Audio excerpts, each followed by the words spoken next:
Live from New Delhi, you're watching DD India NewsHour, India's voice to the world. I'm Siddharth Bharadwaj. Coming up in the next hour. West Asia on edge as Israel intercepts missile strikes from Iran and Yemen in a first since April 8 ceasefire. Israel carries out retaliatory strikes in Tehran and other cities. Armenian Prime Minister Pashinyan declares parliamentary election victory on the promise of European integration as vote counting continues.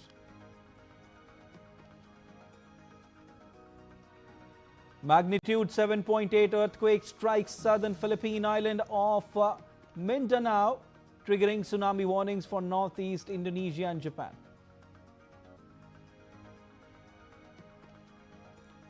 Indian wrestlers conclude the Ulaanbaatar Open wrestling tournament with 16 medals, including 8 golds. Dinesh Dhankar and Deepak bag gold medals.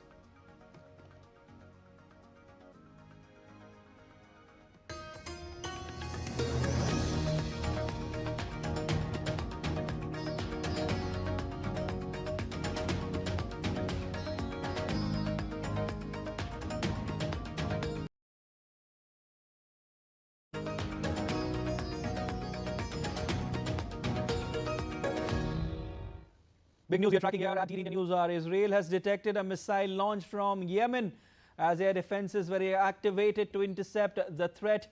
Warning sirens were sounded across Jerusalem, Tel Aviv and surrounding parts of central Israel.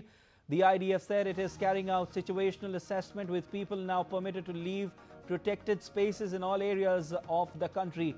Yemen's Houthi rebels, who joined the West Asia war in March in support of Iran, have previously launched attacks on Israel. This is first since the April 8 ceasefire. Earlier, Iran also launched an attack on Israel, and in the retaliatory strikes, Israel then struck Iran. And then this is now new developing situation here in front of us as the West Asia situation becomes complicated with this new missile intercepted by Israel.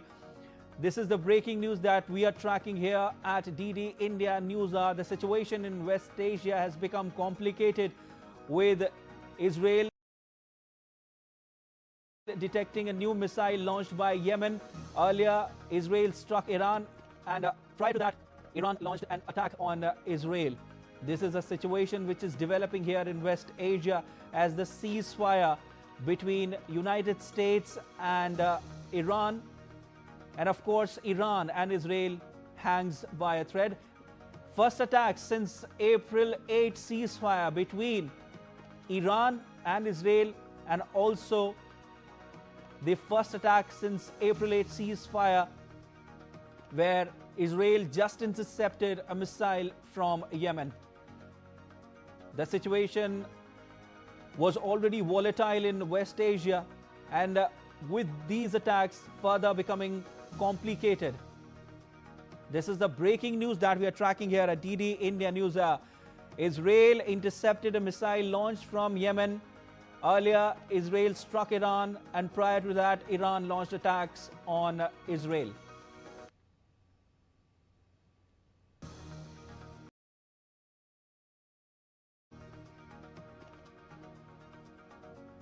Big breaking news that we are tracking here on DD India. A missile intercepted by Israel launched from Yemen. However, the trajectory and the other details are yet to come.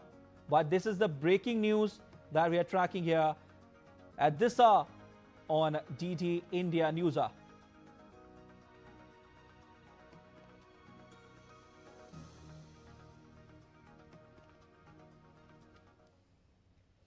And DD India's Akshay Dongre joins us for more on this. Hi Akshay, very good morning to you.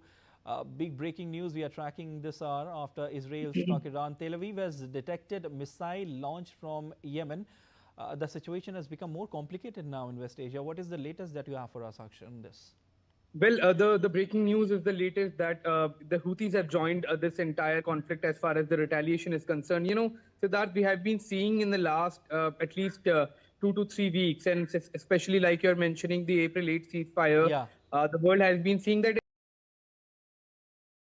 Israel also has been testing waters, that how far can it go? It has been consistently targeting Lebanon. It has the forces of Israeli army or the Israeli military refused to come back from Lebanon as far as their own lines are concerned. Blue line is concerned.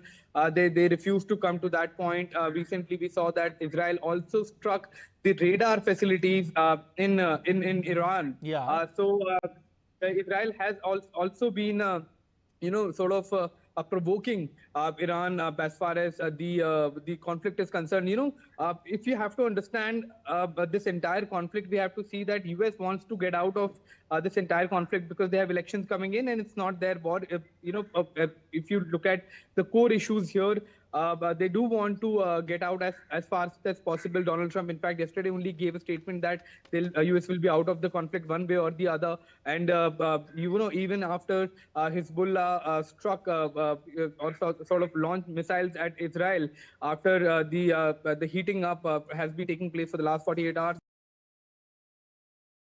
with Israel targeting boats of Iran, of Hezbollah, of IRGC and radar sites as well as facilities. There was supposed to be a retaliation from the the Iranians or the Hezbollah or the Houthis. But from what we are seeing right now, this is taking it to another level altogether. Yeah. What we are seeing is absolutely dangerous as far as the regional tensions are concerned.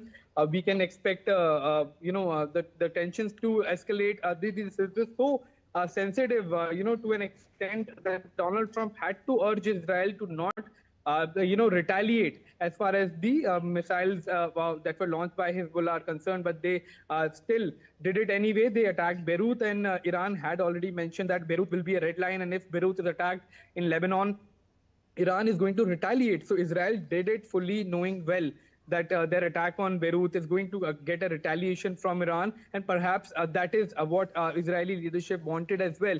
US pulling out does not fulfill Israel's objectives at this point in time. US is more focused on getting the enriched uranium and opening the Strait of Hormuz, whereas Israel really wants a regime change in Iran because as long as the present regime remains, it will always be a threat to Israel, and all the conflict and all the tension that we saw will be for nothing as far as the Israeli objectives are concerned.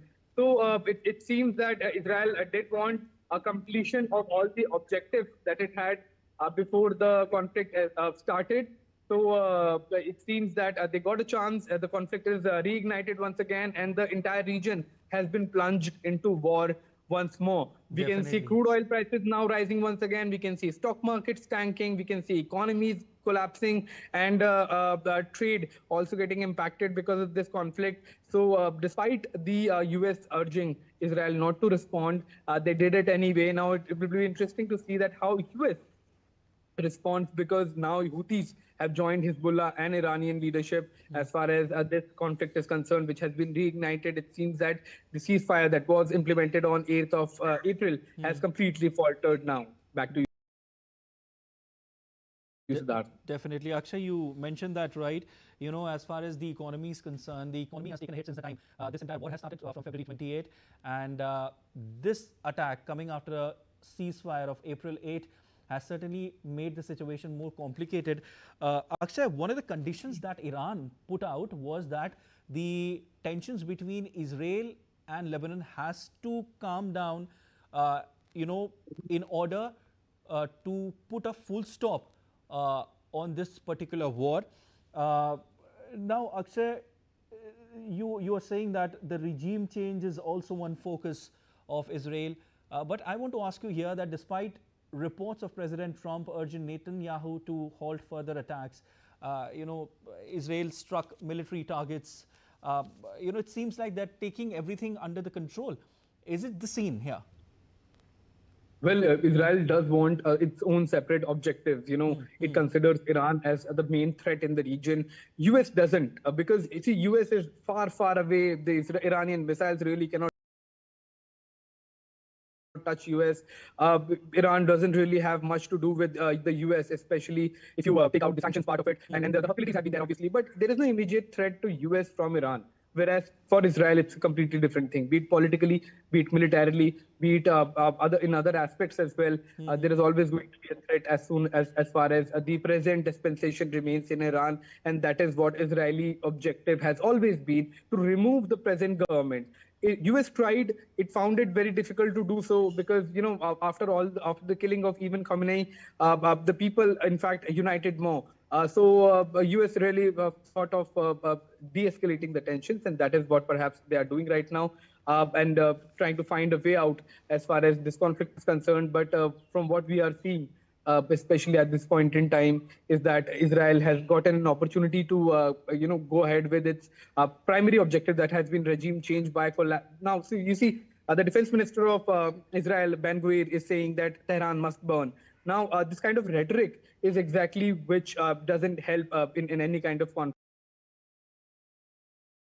and that flares up the conflicts. And instead of easing the tensions, it seems that Israel does want a conflict as far as the issue is concerned, of the regime change of Iran somehow developing nuclear weapon that will be an existential threat to the Israeli dispensation.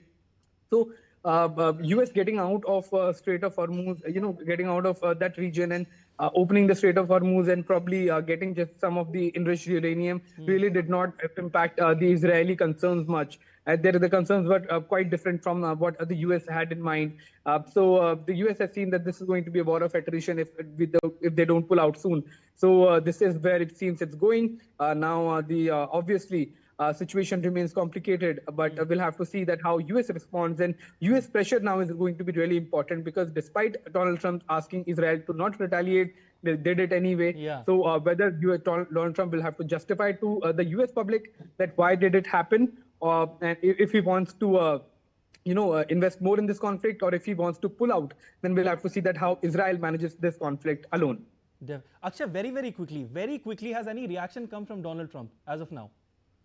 Well, no, not that we have heard of any statement right. from Donald Trump, but soon we can expect a statement about this entire situation. All right.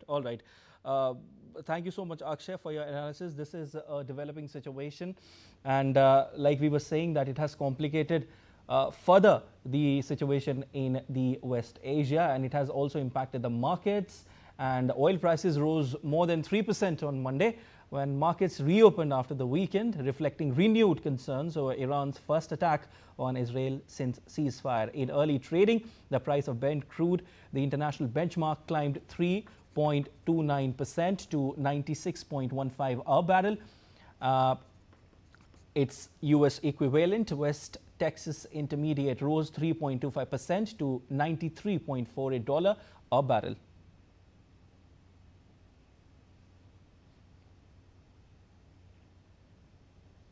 Global markets are also witnessing losses, with Indian markets trading in the red today, weighed down by weak global cues and lingering geopolitical concerns. Selling pressure is visible across most sectors, keeping benchmark indices under pressure in early trade. At around 9:55 a.m., the Nifty was down 0.86% at 23,164, while the Sensex had slipped 0.84% to 73,619. Rising crude oil prices and volatility in IT stocks are adding to investor nervousness. All right, we've been joined by our correspondent Shama Mishra, who is joining us from Mumbai on the phone line.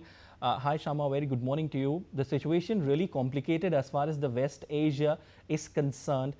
In the latest, we've told our viewers that Israel has intercepted a missile launched from Yemen. Earlier, Israel struck Iran, and prior to that, Iran launched attacks on Israel. So this entire situation is very complicated, which is having a major impact on the markets. What are the markets telling us here, Shama? Well, the markets are telling one thing, that they do not like uncertainty, and this is what is going on the global front, that there is a lot of uncertainty which is currently being there.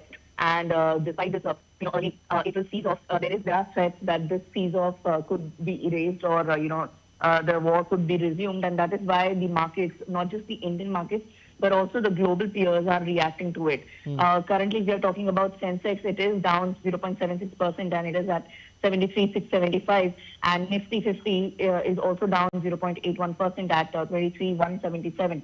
So this is not just limited to the frontline stocks. The broader market is also under pressure, and with if we are talking about Nifty small cap 250, that had declined earlier 0.85%, and the Nifty mid cap, it had also declined 0.96. So technology stocks, they are witnessing heightened volatility, and the sentiment across the global markets, this is completely, we can say that this is amid a sharp risk off. If we are going to talk about the Asian equities and U.S. stock futures, they also fell sharply after the reports of what we just started off with the Iran and the Israel escalation. So this is definitely going to impact all the markets, the global markets, and across Asia, markets have opened deep in red. This is what is happening currently.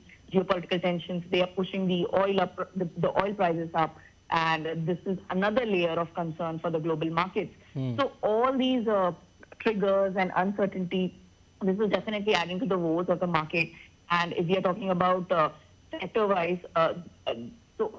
in the Nifty 50, the realty, metal, auto, IT we've already spoken earlier, commodities. Indeed, they Shama. are currently Yeah, definitely another layer of concern as far as the global markets are concerned. Shama, just a few days back, you were thoroughly tracking the Monetary Policy Committee's decisions that came out, and this West Asia crisis was highlighted as far as the Indian economy is concerned, the Indian markets are concerned. So whatever this situation has done to the markets, how will it impact the Indian markets especially, and what are the pundits saying? Have you had any word with any of the analysts or pundits who are saying anything about the markets as of now, looking at the current geopolitical situation, especially in the West Asia?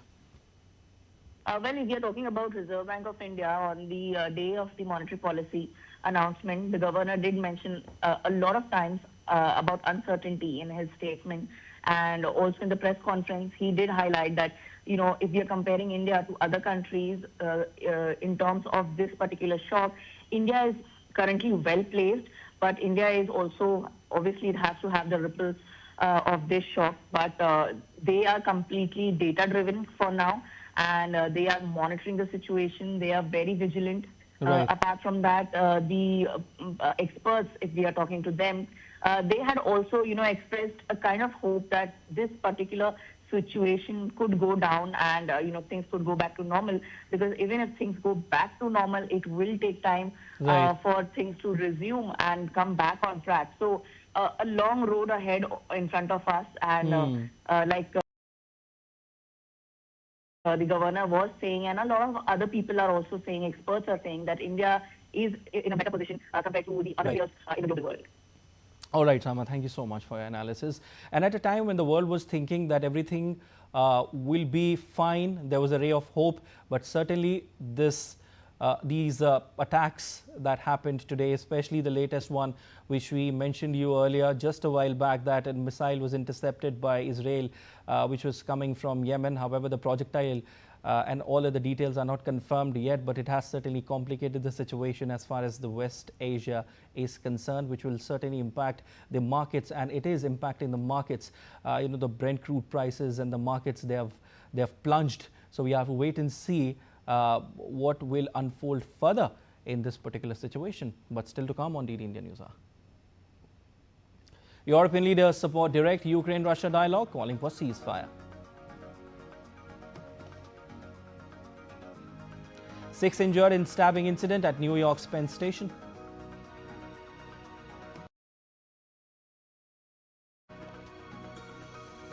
And oceans are very important to human lives. It's World Ocean Day today, and we'll tell you this year's theme and the significance it carries along.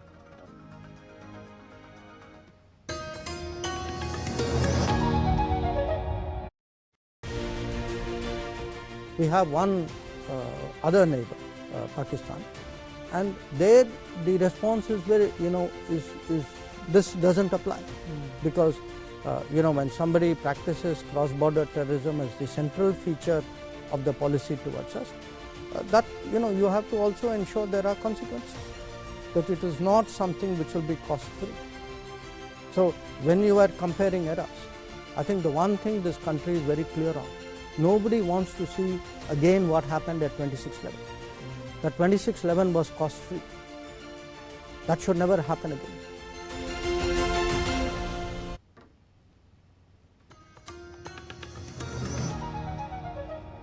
You're watching DD in the NewsHour. I'm Siddharth Bharadwaj. And on to Russia-Ukraine conflict now. Ukrainian President Volodymyr Zelensky has received the backing of the leaders of Britain, France and Germany in his call for direct ceasefire talks with Russia. According to a joint statement, British Prime Minister Keir Starmer, German Chancellor Friedrich Merz and French President Emmanuel Macron welcomed Zelensky's proposal for an end to the conflict and supported direct dialogue between Ukraine and Russia with active participation from the United States and Europe. Zelensky met the three leaders at 10 Downing Street in London as the Russia-Ukraine conflict enters its fifth year. In a post on X, Zelensky said he also told Starmer that Ukraine needs additional missiles for its air defense systems. The appeal comes just days after he published an open letter to Russian President Vladimir Putin proposing face-to-face talks aimed at ending the conflict. Following the meeting, Starmer in a post on X reiterated Britain's support for Ukraine and said that the UK would stand with Ukraine as long as necessary. Meanwhile, Russian attack killed 5 and injured 14 in Ukraine's southeastern Zaporizhzhia region. The regional governor said on social media post on Monday. Ivan Fedorov said Russia attacked the region with airstrikes, drones and shelling, damaging infrastructure, residential buildings and cars. A 7.8 magnitude earthquake struck the southern Philippines on Monday, killing at least one person, collapsing buildings and sparking tsunami warnings across the region.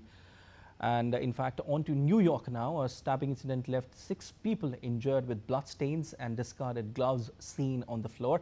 The incident happened around 2300 GMT on the NJ Transit concourse, as reported by the New York City Fire Department, with one person seriously hurt and others suffering moderate to minor injuries. Parts of the station were shuttered, with commuters waiting in hallways as police investigated the incident. Authorities said a suspect was taken into custody while the circumstances of the attack remain unclear.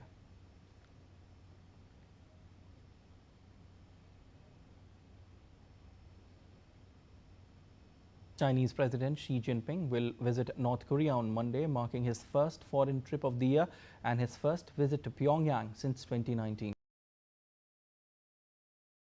Ahead of the visit, Xi described China and North Korea's ties as an invincible friendship. The visit comes shortly after Xi held separate meetings in Beijing with US President Donald Trump and Russian President Vladimir Putin. According to China, Xi and North Korean leader Kim Jong-un will discuss bilateral relations and regional issues. The trip also comes amid stalled nuclear talks between Pyongyang and Washington. While the US and China have expressed support for the denuclearization of North Korea, Pyongyang has reiterated that its nuclear weapons program is non-negotiable.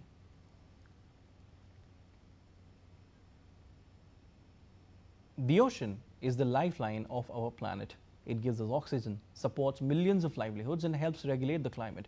But pollution and climate change are putting this vital ecosystem at risk. On World Ocean Day 2026, the focus is on protecting our blue planet. Deepika Yadav brings us more.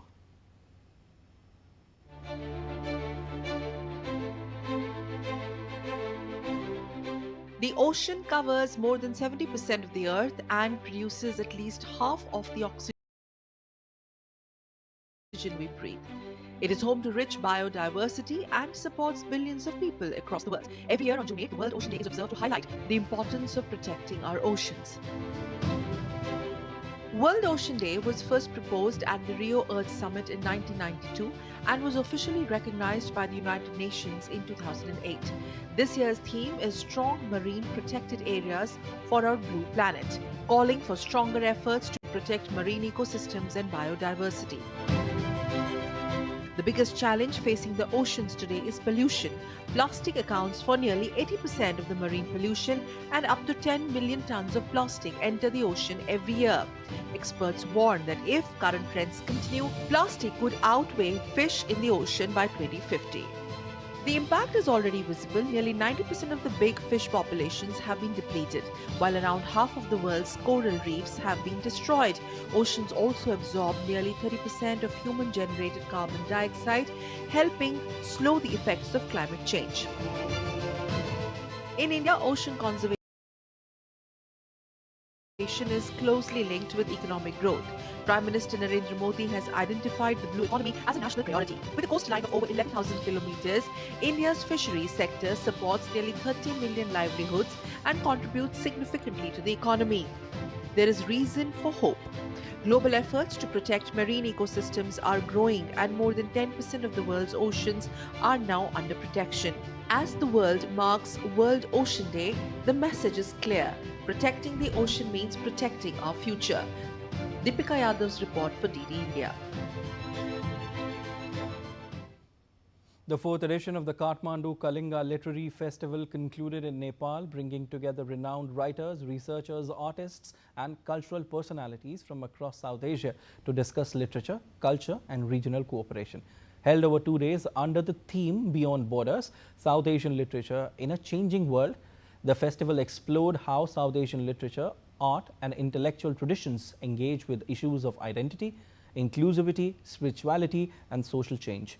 The event featured panel discussions, keynote addresses, poetry recitations, book launches, workshops, cultural performances and cross-border literary collaboration programs.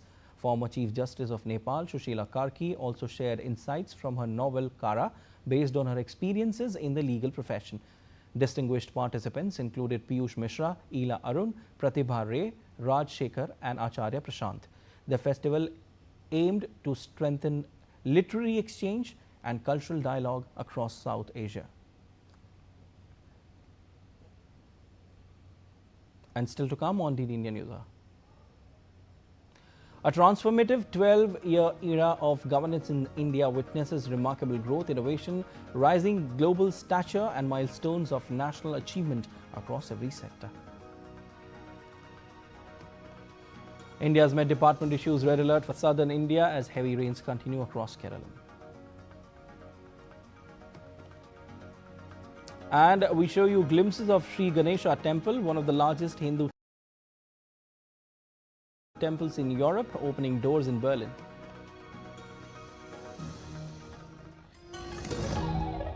Welcome to DD India, where a billion voices unite, connecting viewers to the stories that matter.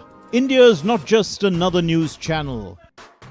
It's the international channel that puts the spotlight on the global south, bringing you stories from the heart of emerging economies, dynamic cultures and transformative voices.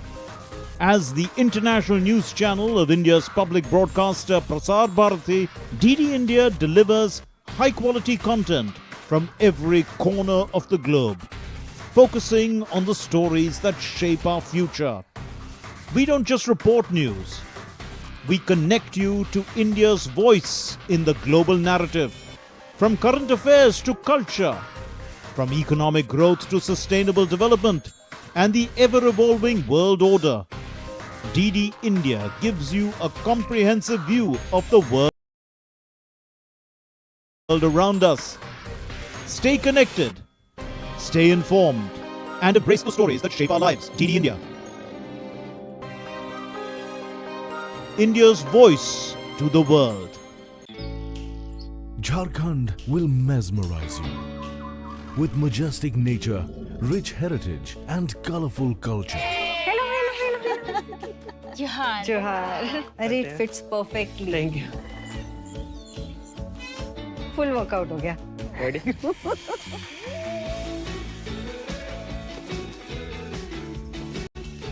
Postcards from Jharkhand on National Geographic.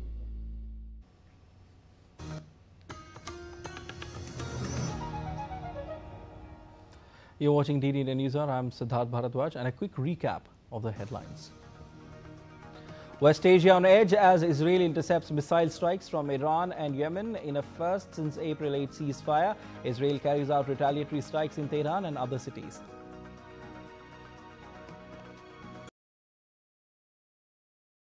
Magnitude 7.8 earthquake strikes southern Philippine island of Mindanao, triggering tsunami warnings for northeast Indonesia and Japan. Indian wrestlers conclude the Ulaanbaatar Open wrestling tournament with 16 medals, including 8 golds. Dinesh Dhankar and Deepak bagged gold medals.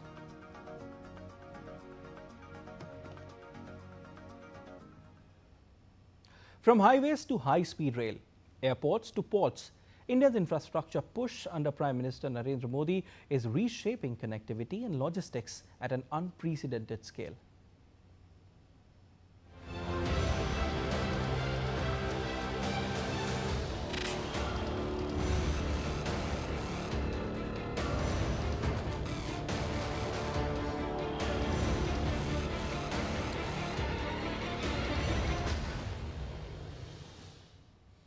Prime Minister Narendra Modi on Monday highlighted a series of flagship schemes aimed at improving living standards and expanding opportunities for millions of Indians.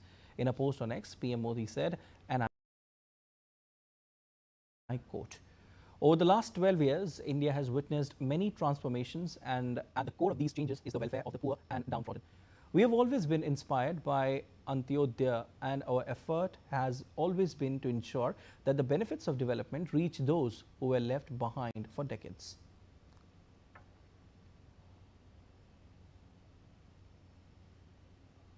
PM Modi also pointed to several flagship initiatives launched for poor people during his tenure.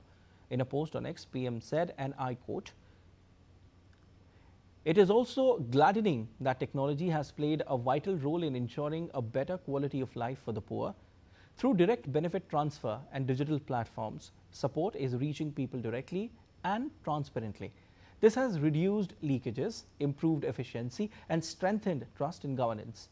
This is how the journey of furthering Garib Kalyan has become a collective movement towards human empowerment and realizing our dream of a Vikasit Bharat." Through mega initiatives like PM Gati Shakti, Pragati and Sagarmala, the government is aiming to build an integrated multi-modal infrastructure network to power long-term economic growth. More details in this report.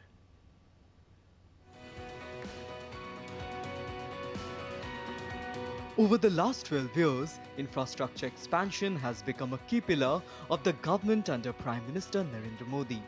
Significant emphasis has been placed on developing highways, expressways, airports, metro networks, ports and high-speed rail corridors to strengthen connectivity and boost economic activity. The PM Gati Shakti National Master Plan is a comprehensive initiative to improve multimodal infrastructure connectivity across India's economic zone. Anchored on 7 key sectors: railways, roads, ports, waterways, airports, mass transport and logistics infrastructure, the holistic development plan involves an estimated investment of Rs 100 lakh crore.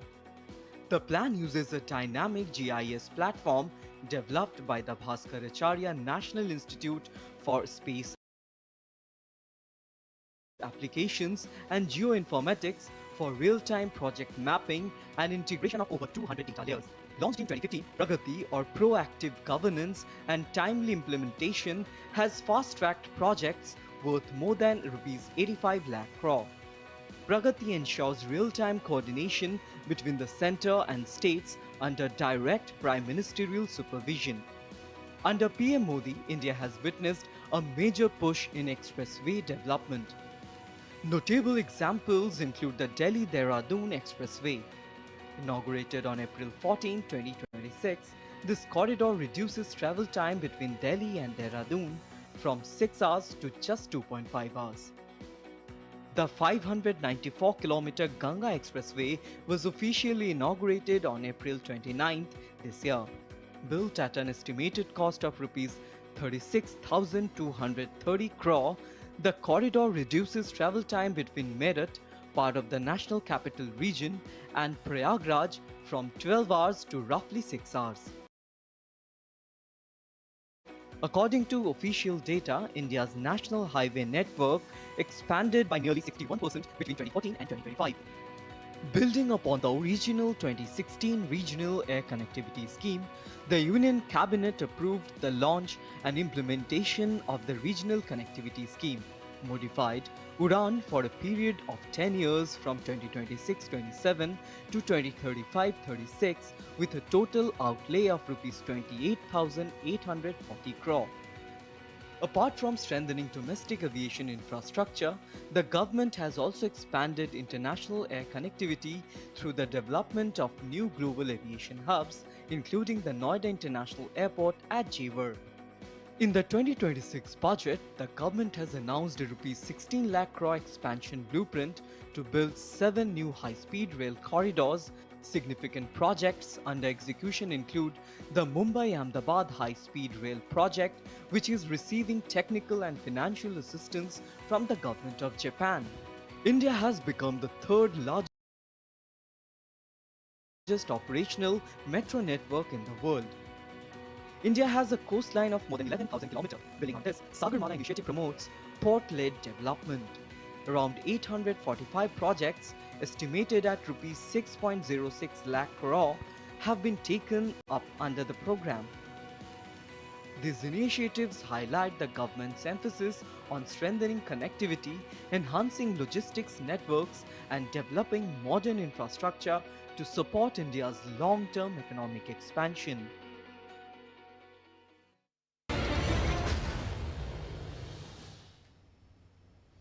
Weather updates now. Heavy downpour lashes across Kerala, especially the northern districts on Saturday, Sunday, triggering a series of fatal accidents, land cave-ins and structural collapses that claimed 5 lives, including 3 children. 2 siblings aged 14 and 9 died after a compound wall collapsed on them in Kasaragod, while a woman and her son drowned in Kuttiyadi River in Kozhikode. Meanwhile, a 28-year-old man died after a tree uprooted and fell on a shed during strong winds in Thrissur. The residents of Kuttiyadi in Mankulam rely on a temporary bamboo bridge built across the Nalatani River to connect with essential services. Their travel hardships continue because the concrete bridge that was destroyed in 2018 floods has never been rebuilt. The IMD has sounded a red alert for the south interior Karnataka region for Tuesday and for the entire Karnataka region for Wednesday. Heavy rain is also expected to continue through the week as the southwest monsoon advances further into the country. An orange alert is in effect for the south and north interior Karnataka regions on Monday, while a red alert is issued for coastal Karnataka. The IMD has also issued an orange alert for the entire state for Thursday. Meanwhile, India is set to witness contrasting weather conditions in the coming days, with temperatures rising across the northwest while southern states face heavy to very heavy rainfall. The IMD says clear skies will push temperatures higher in the north, while Kerala, Karnataka and Tamil Nadu remain under rain alerts, including a red alert for extremely heavy rainfall in Karnataka. Different parts of India are expected to experience contrasting weather conditions over the next few days. According to the India Meteorological Department, northwestern regions of the country are likely to witness a rise of around 3 to 4 degrees Celsius in temperatures, while parts of the southern states are expected to continue experiencing heavy rainfall. The western disturbance has now moved eastward, so thunderstorm activity will reduce. Clear sky conditions will prevail over northwest India, and over the next 4 days, maximum temperatures are expected to rise by 3 to 5 degrees Celsius. As far as South India is concerned, heavy to very heavy rainfall has been reported in several areas. Our forecast suggests that in South India, especially in Kerala, Tamil Nadu and Karnataka, isolated places may continue to witness heavy to very heavy rainfall activity in about a week. Meanwhile, weather alerts remain in effect across parts of southern India. An orange alert has been issued for Kerala and Karnataka on Sunday, while Karnataka will be under red alert on Monday, warning of the possibility of extremely heavy rainfall. As Rajasthan swelters under extreme summer heat, Jaisalmer's 377-year-old Hawa Prol continues to stay naturally cool. Built to harness desert winds through clever design and cross ventilation, the ancient gateway showcases how traditional architecture achieved sustainable cooling centuries before air conditioners. While air conditioners struggle against Rajasthan's scorching summer, a 377-year-old gateway inside Jaisalmer's Sonar Fort is showcasing the power of traditional architecture. Amid soaring temperatures, Hawa Parol continues to offer a naturally cool refuge from the desert heat. Built in the 17th century during the reign of Maharaval Manohar, the gateway was originally known as Rang Parol. Over the years, its remarkably cool airflow earned it the name Hawa Parol or the Wind Gate. Historians attribute its effectiveness to a deep understanding of local climate, wind patterns, and architectural design. Designed to harness seasonal winds, Hawa Parol's narrowing passage, lime-plastered walls, and sandstone structure naturally enhance airflow and keep temperatures down. Even when temperatures outside soar above 45 degrees Celsius, the gateway's shaded interiors remain noticeably cooler, showcasing the effectiveness of its centuries-old design. The traditional architecture of Jaisalmer, developed centuries ago, remains so advanced that even modern scientists have struggled to fully understand. Even today, if someone sits inside this ventilation passage, they can experience temperatures between 25 to 30 degrees Celsius, no matter how hot it is outside. उनके द्वारा निर्मित है, तो पर आज का विज्ञान ऐसी चीजें नहीं बना पाएगा. For generations, life inside the fort has adapted to the rhythms of the desert, with thoughtfully designed structures and public spaces providing respite from the searing summer heat. When Jaisalmer fort was built, storms and shifting sand dunes surrounded the area.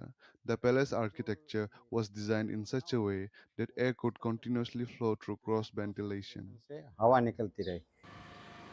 As cities grapple with rising temperatures and the need for sustainable cooling solutions, Hawa Parol stands as a reminder of how centuries-old architectural wisdom achieved what modern systems often struggle to replicate. Let's take a look at other stories making news.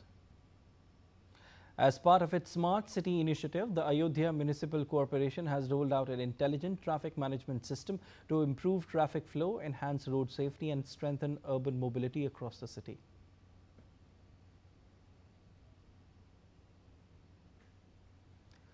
A new Sri Ganesh Hindu temple was inaugurated in Berlin, marking a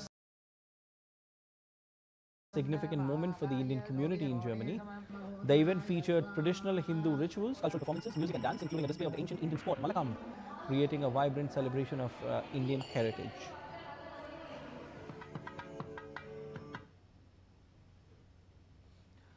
The State Bank of India Rural Self-Employment Training Institute in Jammu and Kashmir's Udhampur has launched skill development programs to promote self-reliance and financial independence among rural women. As part of the initiative, a 14-day training course on soft toy making and marketing is currently being conducted in Ramnagar Tehsil of Udhampur district.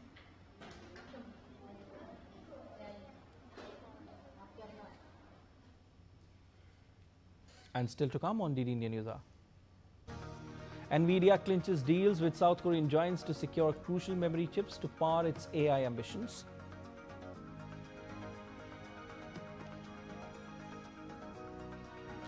Alexander, in fact,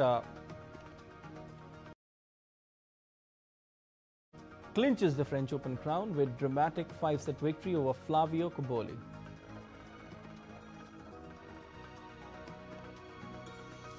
And bringing together cultural, spiritual and human values, Vietnam celebrates Ba Chua Su festival.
You're watching DD India NewsHour. I'm Siddharth Bharadwaj. And NVIDIA is strengthening its AI ambitions with new partnerships in South Korea, announcing an agreements with firms including SK Hynix on Monday.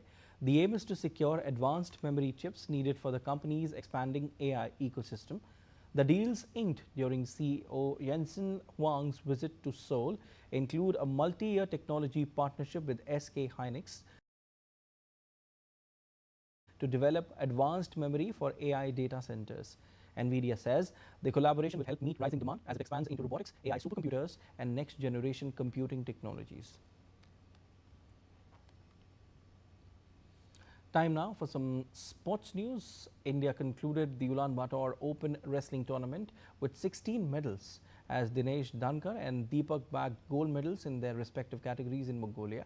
Dinesh produced an impressive campaign before edging out Yedige Kasimbek of Kazakhstan in the gold medal bout. Meanwhile, Deepak added a gold medal in the 61 kg category after beating Kazakhstan's Asel Aytakin 6-0 in the final. India also secured 2 bronze medals on the concluding day of competition. In men's 57 kg division, Sumit bounced back from his quarter-final defeat to register a 6-3 win against Kazakhstan's Abzal Okinov. Mohit Kumar claimed bronze in the men's 65 kg category after defeating Kazakhstan's Osimzhan Dastanbek. Earlier in the 97 kg category, Vicky bagged bronze after defeating Mongolia's Gan Kyuyag Ganbatar. India concluded the 4-day competition with a total of 16 medals, which included 8 gold medals. Alexander Zverev finally secured his maiden Grand Slam title with a dramatic 5-set victory over Italy's Flavio Cobolli in the French Open final. The second seed became the first German man to win a major tournament since Boris Becker at the 1996 Australian Open with a 6-1, 4-6, 6-4, 6-7, 6-1 victory after 4 hours and 16 minutes. It was Zverev's 4th Grand Slam final and second at Roland Garros after some heartbreaking near misses in his career. Zverev had previously lost in 6 Grand Slam quarterfinals and 7 semi-finals alongside his 3 final defeats.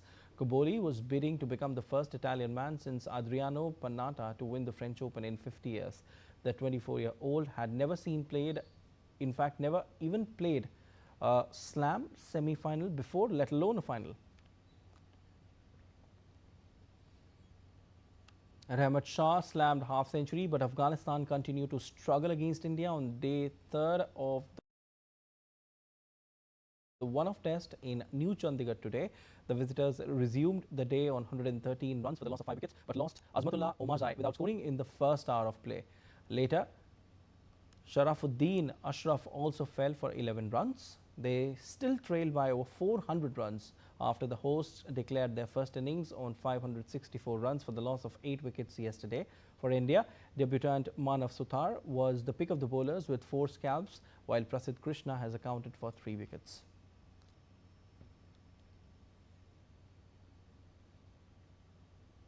India's men's team, which clinched the Under-18 Asia Cup title in Japan, landed in New Delhi this morning. The men's hockey team won the gold medal and the women's team secured bronze medal at the recently concluded tournament. The players received a warm welcome upon their arrival at the Delhi's airport. Representatives from Hockey India, along with players, families and fans, congratulated the squad. Ashish Tani Purti, who scored 3 goals against Japan in the final, expressed his delight at the team's victory. Meanwhile, the team's coach and former hockey player Sardar Singh remarked that the team's performance throughout the tournament was outstanding. The Brazilian Football Federation announced that injured fullback Wesley will be replaced in the World Cup squad by midfielder Ederson. Wesley suffered the injury in Saturday's 2-1 friendly win over Egypt before leaving the field in tears. 26-year-old Ederson made the last of his 3 international appearances in March 2025. The 2026 FIFA World Cup, set to kick off on June 11th, is being co-hosted by the United States, Mexico and Canada. 5-time World Cup winners Brazil start their campaign on Saturday against Morocco before facing Haiti and Scotland in Group C. More than 5,000 football fans across 5 countries joined a synchronized juggling attempt, setting a new Guinness World Record while drawing attention to the growing impact of extreme weather on the sport. The initiative saw participants at over 50 venues in the United States, Mexico, Canada, Brazil and the United Kingdom juggle a soccer ball simultaneously for 10 seconds. Guinness World Records confirmed that 511 participants were officially counted in the coordinated effort, surpassing the previous record of 459. Organizers said the aim was to spotlight the risks that climate change poses to both professional and grassroots football, especially ahead of what is expected to be one of the hottest World Cups on record. Organizers said the event underscored the power of sport to unite people globally while calling for urgent action to safeguard its future.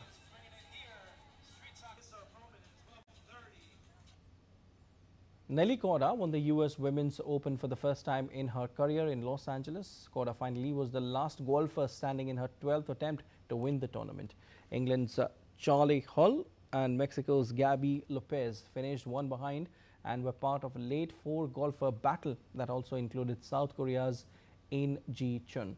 Korda now has 4 major titles, including both played so far in 2026. She was victorious at the Chevron Championship in April. Since being designated by UNESCO as an intangible cultural heritage of humanity, the Bachuasu festival in southern Vietnam has continued to demonstrate the vitality of a unique cultural heritage. It has served as a spiritual anchor for generations of people while bringing together cultural, spiritual and human values passed down from one generation to the next.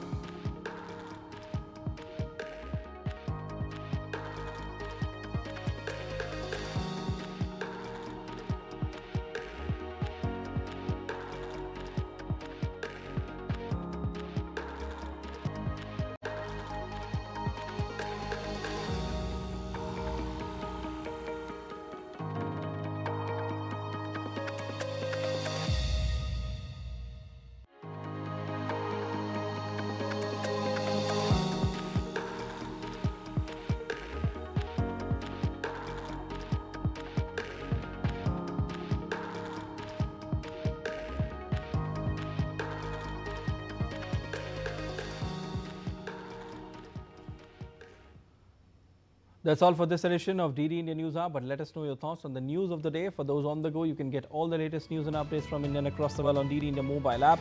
The app is available on both Android and iOS platforms, and you can scan the QR code on the screen to download now. We'll be back with more news as it breaks here on DD India. I'm Siddharth Bharadwaj from all of us here in Delhi. Thanks for watching DD India News Hour.